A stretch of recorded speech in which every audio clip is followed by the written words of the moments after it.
दोन युवकांना तृतीयपंथीयांनी मारहाण केल्याप्रकरणी युवा लॉयन्स ग्रुप वतीने पोलीस आयुक्तसह जिल्हाधिकारी नवाल यांना निवेदन दिले होते. त्यात तृतीयपंथीयावर गुन्हे दाखल करण्याची मागणी करण्यात आली होती. त्याचवेळी बनावट किन्नर असल्याचे स्पष्ट मत युवा लॉयन्स ग्रुपचे अध्यक्ष योगेश गुथळे यांनी केल्याने शहरातील तृतीयपंथी समाजाने आक्रोश व्यक्त केला. बनावट किन्नर असल्याने समाजात बदनामी झाली. त्यात गुडथे आणि त्या दोन युवकांनी येऊन जाहीर माफी मागावी याकरिता इरविन चौकात नारे देण्यात आले. डॉक्टर बाबासाहेब आंबेडकर पुतळा परिसर बाहेर ठिय्या आंदोलन करण्यात आले. यावेळी गाडगेनगर पोलीस निरीक्षक आसाराम चोरमले आपल्या ताफ्यासह दाखल झाले. भीम ब्रिगेड संघटनेच्या वतीने इरविन चौकात आंदोलनाला सुरुवात करण्यात आली.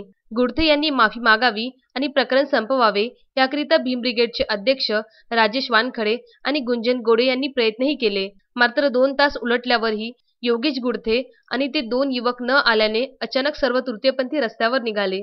पेट्रोल पंप जवळ आहे याची थोडीही भनक पोलिसांच्या लक्षात न येऊ देता रस्त्यावर आक्रमक आंदोलनाला सुरुवात करण्यात आली. काहींनी तात्काळ आपल्या जवळील पेट्रोल अंगावर टाकून आत्मदहनाचा प्रयत्न करण्यात आला. यावेळी पोलिसांची एकच धावपळ झाली.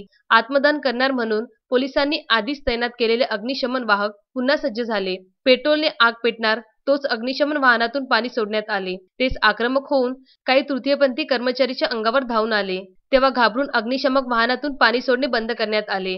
रस्त्यावर महिला पोलिसांनी वेळीच धाव घेतल्याने मोठा अनर्थ टळला. पण तरीसुद्धा पोलिसांनी न घाबरता रस्त्यावर ठिय्या आंदोलन करून योगेश गुडथे विरोधात प्रचंड निषेध नारे देण्यात आले. शेवटी राजेश वानखडे आणि पोलीस निरीक्षक चोरमले यांच्यासोबत तृतीयपंथीयांनी चर्चा करून रस्ता मोकळा करण्यात आला.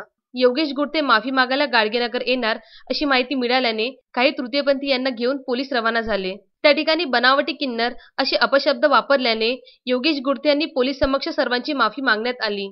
त्यानंतर तृतीयपंथीयांनी आपल्या आंदोलनाला पूर्णविराम दिला. अजय शृंगारे, विदर्भ न्यूज, अमरावती.